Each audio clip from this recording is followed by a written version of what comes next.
All right, everybody, welcome back to Weekend Edition. This is the Guam Crimestoppers portion, and Officer Paul Tapao, the coordinator for the Guam Crimestoppers program, is here. Paul, thanks so much for being back with us again. You know, we cover so many different types of crime, and we here at KUAM, we report on a very, very tragic and auto pedestrian accident in Ipapao Estates in Dededo. That's where I grew up. So, like, very, very sad, but tell us about that one. Well, this crime is pretty much just a freak accident that shouldn't have happened.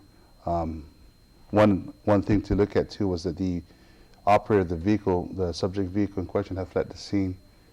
The victim itself, the pedestrian, 17-year-old J.R. Isaac, he had succumbed to his injuries and he later died at the Guam Memorial Hospital. And this hits hard because you have a 17-year-old kid who, is pretty much, from what I heard, he's an up and at stand-up within the community, and people really, they're mourning the loss of him, and we're asking people to come forward. Anybody who had witnessed the crash, especially the witnesses that gave the officers, if we had that amount of witnesses that gave the officers a description of the vehicle, I'm pretty sure somebody would have seen something more to that effect.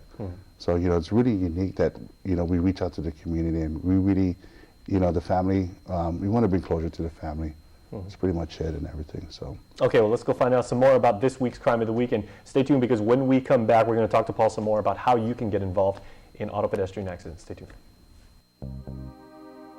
On Friday, the 14th of February, at around 6:08 in the morning, officers from the Guam Police Department's Highway Patrol Division responded to an auto pedestrian crash that occurred on Route 1 Marine Corps Drive, Dededo by Ipapao Estates. According to the police report, the pedestrian, who was later identified as 17-year-old J.R. Isaac, was walking northbound on the outer lane of Route 1 Marine Corps Drive, Dededo by Ipapao Estates, and was subsequently struck by a vehicle which was only described as an earlier model silver sedan. According to the information provided by the witnesses at the scene, the silver sedan was then noted fleeing southbound on Route 1 towards Dededo Village and should have sustained damages to the front bumper area. J.R. Isaac was later transported to the Guam Memorial Hospital, where he later died from his injuries sustained from the crash. The Guam Police Department's Highway Patrol Division, the Guam Crimestoppers, and the family of J.R. Isaac needs the community's help relative to this auto pedestrian crash that occurred on our roadways. If you have any information about this case, please call the Guam Crimestoppers at 477-HELP or text 688-STOP. You can also visit our webpage at www.guam.crimestoppersweb.com or call the Guam Police Department at 475-8615 6 or 7. Guam Crimestoppers wants to remind the public that we do not use caller ID and you do not have to leave your name. You can receive a cash reward of up to $1,000 if the information provided leads to the arrest and conviction for the person or persons responsible for this crime or any other crime.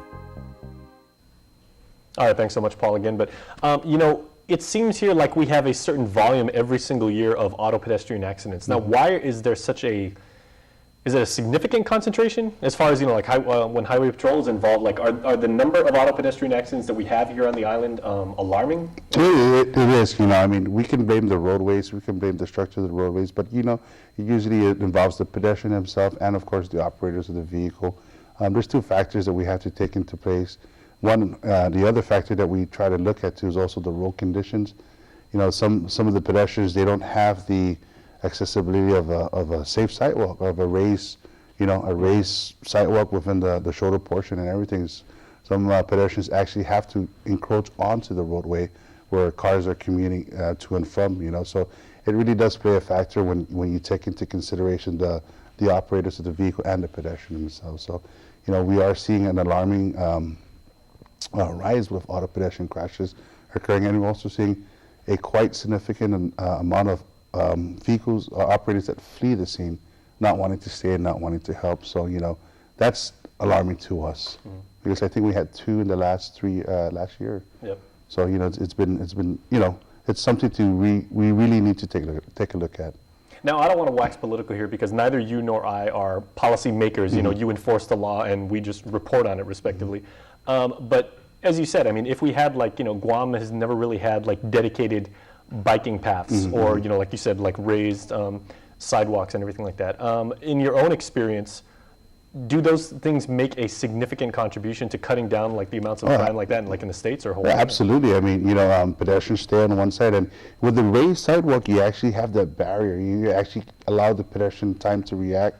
you also allow the operator of the vehicle, who's actually, if he's in the event they're running off the roadway, to react to the impact of the raised barrier.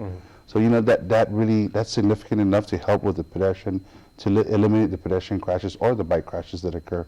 I mean, it's just that ample space, or that amount of space that they give just for the pedestrian alone or for the biker himself. You can actually bring the numbers down. But again, we're not policy makers. We just enforce the laws and everything. But how many times have you seen in your career with the Guam Police Department of people that were involved in an auto pedestrian accident, the driver specifically, like they stick around or they help out? Because you said because for so many people, I would assume there's a great deal of shock that they feel, and they're scared, they didn't anticipate that kind of thing, obviously, and everything. But have people actually come forward and they say, hey, something bad happened, like I was involved in everything like that. I don't want to get myself in trouble, but I'm concerned because someone's hurt. Yeah, some people, just in mere thumping, you might not know that you hit somebody who's trying to cross. Granted, there's no crosswalks, and you're driving and you don't see a designated area for crosswalks where people have to cross other than a crosswalk, and your tunnel vision and everything, and somebody just crosses and you hit them in the broadside of the vehicle, you're not going to know it because it's not a head-on impact. They hear about it, they observe their vehicle, there's damages, they might have some evidence of it not being a four-legged animal because of the height and everything, will show that you hit something other than a four-legged animal. So, they'll actually stop to make a check, or they'll call the Highway Patrol Division. Usually, we would get, the good people that actually stop to make a check and actually render assistance is the ones that really help with the investigation, because we also have to check the condition of the operator to see whether they were impaired or not while operating the vehicle. So it really does help the investigators when the operator stays, when they start providing aid and everything, because the position of the vehicle makes a difference, the landing of the body makes a difference, and of course the condition of the operator, and also the condition of the pedestrian. So we also got to take into consideration, was the pedestrian impaired while he was walking on the roadway?